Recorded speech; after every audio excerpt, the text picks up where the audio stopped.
Today I'm going to tell you an interesting story about the life of Saint Juliana of Nicomedia.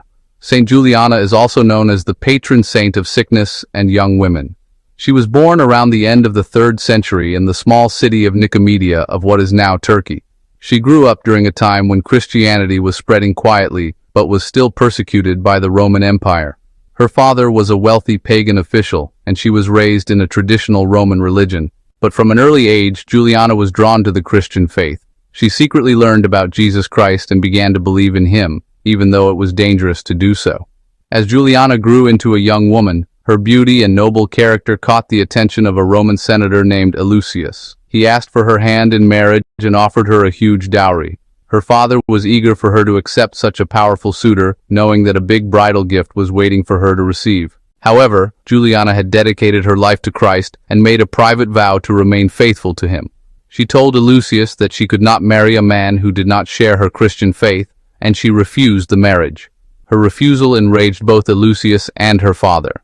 They tried to persuade her with promises of wealth and comfort, but Juliana stood firm in her devotion to God. When Lucius realized he could not change her mind, he felt humiliated by her refusal. He then used his authority to conceal his embarrassment and ordered her arrest.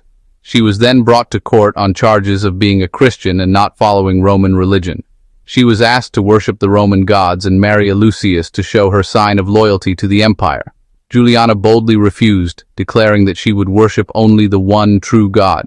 She was then imprisoned and was sentenced to death. In her execution, she was burned with iron and was plunged into a boiling pot of oil, making it a very painful punishment. Even though she suffered so much pain, she miraculously survived. And according to some witnesses, they saw angels helping her recover faster.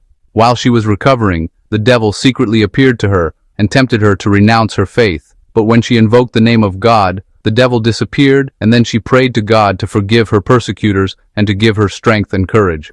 In her final moments, Lucius asked her one last time to renounce her faith and marry her. She refused, and then she was beheaded, making her a martyr of her true faith in God. After she died, the Christian in the city of Nicomedia honored her as a martyr and a true example of a Christian believer. Her story spread throughout the early Christian church, and many admired her bravery and purity. She became known as a protector of young women and a model of courage.